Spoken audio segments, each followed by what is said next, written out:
Hey, thanks for joining me for another installment of our series on Isaiah 59:14. Today we're going to be looking at truth has stumbled in the streets. Now, during this pandemic period, the question, where is truth, has been a very difficult question to answer because the daily news cycle keeps shifting the answer to how we're supposed to deal with this disease. What is the best treatment? What is the best way to keep ourselves and our family members and friends safe in the midst of the pandemic? It seems like truth has become a moving target. And of course, the 24-hour news cycle really doesn't help that because the news companies are constantly reaching for the tiniest bit of information that may or may not be relevant to the situation we find ourselves in. So with this very complex atmosphere into which we are thrust, and we're trying to determine what is truth and what's the best course of action for us, for our family members, for our friends. Not an easy thing to do. Where is truth? How do we find the truth? Well, it's interesting because I think what it's doing is it's actually exposing something that has been in our culture for a generation or two. We've fully embraced it in the last 30 or 40 years, and it's a system of thought called relativism.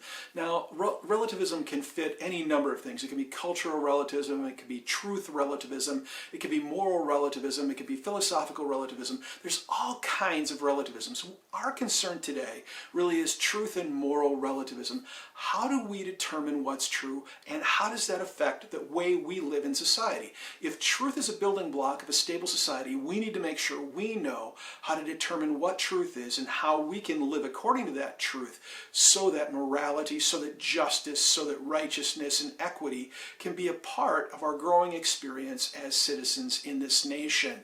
A generation or two ago, we embraced relativism, both morally and in regard to truth, and we are reaping the fruit of that decision. Relativism says that there are no absolute truths. Truth is always relative to a person's perspective, a person's personal context, a person's situation. It makes truth very individual. Under relativism, what's true for you may not be true for me. We each have a perspective, and according to relativism, our perspectives are equally true. Regardless of whether they're right or wrong, there's no way to determine that in relativism. They're just equally true. And when relativism takes hold in society, it's akin to the biblical concept of everyone is doing what is right in their own eyes. Well, the way that I look at relativism is this. If you and I were to walk out into a field on a cloudless day and just observe the sun together, I have no doubt that you would look up and say, wow, what a beautiful blue sky. Well, in relativism, I might stand right next to you looking at the same beautiful blue sky and say, no, it's a beautiful red sky. Well, which one's right? Which one's wrong? Well, according to relativism, we're equally true. Now, we know that that's absurd. Saying that the sky is red is wrong. It's untrue. And it is not a good basis for anything stable. It's just chaotic. But relativism teaches that your perspective that the sky is blue and my perspective that the sky is red are equally true and equally right. It's craziness, but you get a couple generations into this thinking and all of a sudden morality becomes an individual concept. What's right for you may be wrong for me, and we have to look at that. And when we take the stance as a society, truth has stumbled, or as the King James says, has fallen in the streets. I love what Warren Wiersbe says in that regard. He says, when truth falls in the street, it creates a traffic jam. Nothing else can pass, and that fits the text very well because the rest of Isaiah 59:14 says that justice, righteousness, equity, or honor stand at a distance. They cannot draw near. Why? Because truth has stumbled in the streets, has stumbled in the public square. So nothing else can make progress. We want to make progress toward an equitable and fair environment in our society. It's a great goal. But if truth has stumbled because we're a bunch of relativists, then we can't do anything. Not only that, how do we know whether our actions are true and right or not if we don't have an absolute standard by which to judge our actions? Dr. Erwin Lutzer, former pastor of the Moody Church and a PhD theologian, summarizes this principle really well when he says this.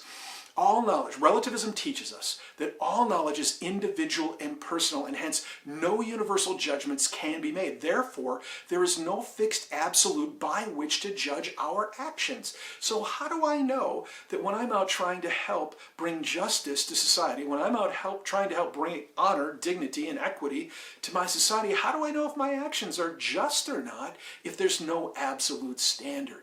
We have to have absolute standards. That's, again, why Isaiah states that the other attributes of a just society cannot enter when truth has stumbled. Here's reality. Truth is never changing. 2 + 2 = 4. There's no changing that. Truth is not determined by you and I and our individual opinions and perspectives. Truth is truth. We don't determine truth. Instead, we discover truth as we observe, as we listen, as we're taught. We discover these absolutes. Truth is never changing. You know, there's information about our world that proves that the absolute theory of truth is reality. It's the thing to embrace. The world is a sphere, and it is not flat. Gravity exists. The moon orbits the earth orbits the sun. George Washington is the first president of the United States. Those things are either true or they're not. It doesn't matter what your opinion is. It doesn't matter what my opinion is. Those things are either true or they're not true. Relativism does not work. It just breeds chaos in society. Truth has to be held. So, how do we help truth stand up in the public square of our society? How do we take truth from its fallen impediment and raise it up so that our society can find stability through the truth? Well, a society that embraces relativism has to have an infusion of truth from an outside source. I would say a transcendent source. It's not enough for you and I to decide what's true and then try and, as a culture, say this is what's true. We have to have an infusion of truth that is beyond ourselves. We have to have an infusion of divine truth. And I would say that we, the people of God, who are redeemed through faith in Jesus Christ, have the truth. We are the people who can bring the truth in love to our society. We have a responsibility to live the truth, to speak the truth in the love of Jesus Christ. And please know that is a qualifying statement. We don't just speak the truth, we speak it in the love of Jesus Christ so that we demonstrate His care for the unredeemed and those that are broken. And we must pray earnestly for a new great awakening that changes the hearts of the people in our society. So, today I'm asking you, will you join me in this endeavor? Will you join me in ardent, earnest, unceasing prayer for a new great awakening, an awakening of truth, an infusion of God's truth into our society? We need to heed the Old Testament prophets' instruction to us. Seek the Lord until He comes and rains righteousness upon you. We desperately need this. We cannot afford to continue to live without truth in our society. We cannot continue to live in a healthy manner basing our entire society on relativism. It does not work if you and I are the arbiters of truth. We need an outside source that gives us the truth, and we desperately need God, Jesus Christ, the Scriptures, the Bible, to be that center of truth so that our society can be stable and so that people can flourish, so that righteousness, justice, equity, and honor can enter into the public square, so we can progress as humans in our ability to live those beautiful God qualities. So let's dedicate ourselves today to begin to pray daily, fervently, diligently, unceasingly for another great awakening, an awakening of truth, so that justice, righteousness, and equity can grow in our society. Be blessed, my friends.